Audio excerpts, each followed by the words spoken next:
sa ating lahat. Nandito na naman tayo, nagtitipon, nagsasama-sama, hindi para lang mag-ingay, kundi para ipagpatuloy ang pangingibana.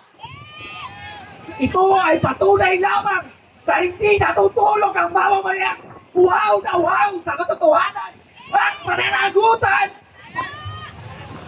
Pinapaalala na sa tao, ito ay bunga ng pang-araw-araw at patuloy na pangingibana, bunga ng sama-sama at pagkilos at paninindigan ng ordinaryong Pilipino. Natutunayan nating buhay ang diwang ito dahil hindi tayo mananahimik lamang sa harap ng walang katarungan at pagguho ng mga pangunahing demokratikong institusyon ng ating bayan.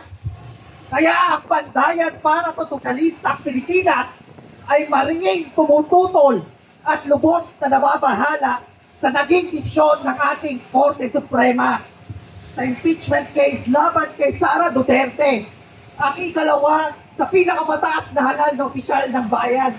Oo, naniniwala tayo sa proseso, pero hindi sa proseso na pabor lang sa mga pangyarihan. Hindi proseso na ginagamit para patahimikin ang mga mamamayan. Ito ay dapat isang prosesong makabuluhan, nakatungtong sa prinsipyo ng makatao at makatarungan at demokratiko. At sa pagkakataong ito, nilabag ng Korte Suprema ang diwa ng prosesong ito. Sa halip na pakinggan ang nilalaman ng reklamo at bigyan ng pagkakataon ng taong bayan, ang Korte ay mas piniling kumatig sa mapanilinlang na detalye ng prosesong ito at hindi sa katapatan at pananagutan ng mga nasa gobyerno nagmamalabis. Sinabi nila, hindi raw nasunod ang proseso. Pero tanong natin, kayo ba mismo sumunod sa proseso? Hindi. Dahil hindi pa tapos ang 10 session days na palugit, nagkaroon agad sila ng desisyon. Hindi nila hinintay ang ating mababang kapulungan ng Kongreso na sumagot sa petisyon. Paano naging due process yun? Nasa nakatarungan doon.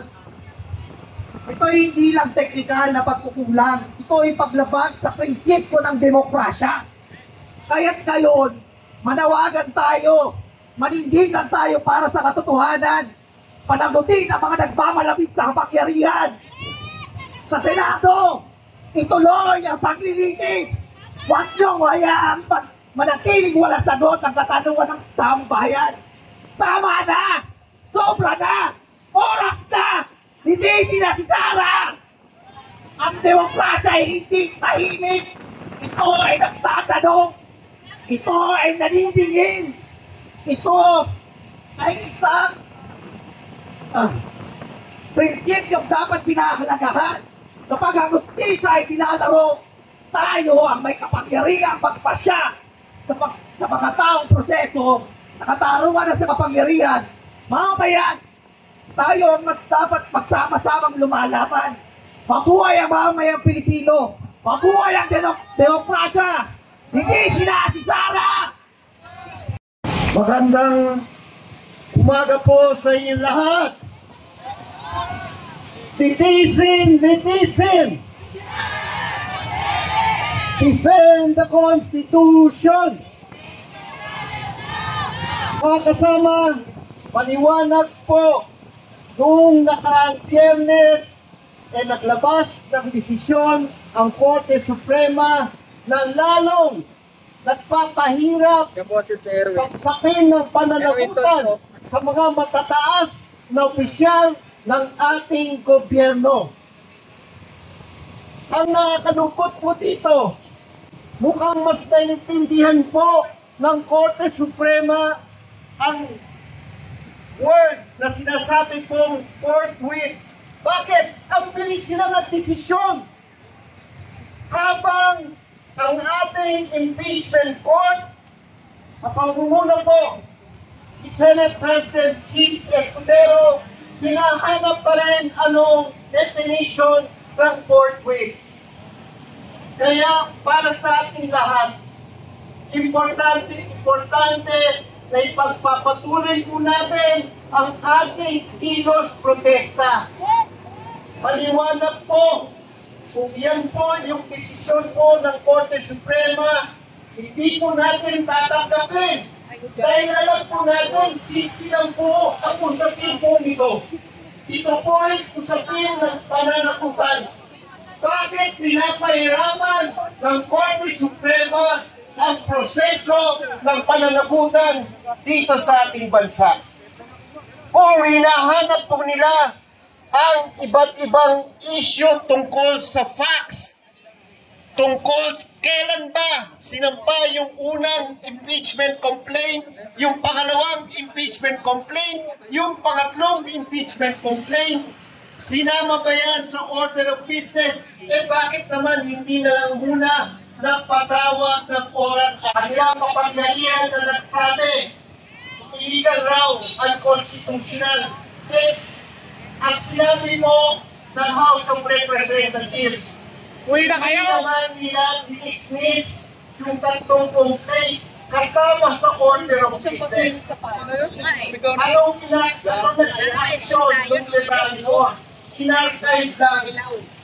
At ang nangyari, yung pang-apat na impeachment complaint nakasama sa order of business, yun yung inanigan ng plenaryo para diretso po dito sa impeachment. Naghihintay na meron pong milagro na mangyayari. Kaya para sa ating lahat, sa darating na August 4, yan ang schedule po na kung saan magtitipon-tipon muli ang impeachment court. Sigurado ako na meron pong tatayo dyan at pagmumo na i-dismiss na yung complaint ni Sara Duterte. Dahil yan po ay decision ng Korte Suprema. Dapat nandito po tayo lahat ngayon. Dapat ipakita po natin na dapat sila ang matakot sa taong bayan. Dahil ang habol lang po natin ay pananagutan. Importante makita ng taong bayan ang ebidensya ng hawak ng ating House Prosecutors para makita ng lahat kung ano po ang ginawa ni Vice President Sara Duterte dito nung siya po ay naninilbihan bilang Vice President at DepEd Secretary. Kaya tayo po, ito po ay panimula lamang dahil kung hindi po makikita po natin ang tamang pananagutan na manggagaling po sa ating impeachment court o manggagaling po sa Korte Suprema, tayong taong bayan mismo ang hihingi ng tamang pananagutan para litisin talaga si Sara Duterte dito sa ating bansa. Kaya litisin! Si Sara Duterte!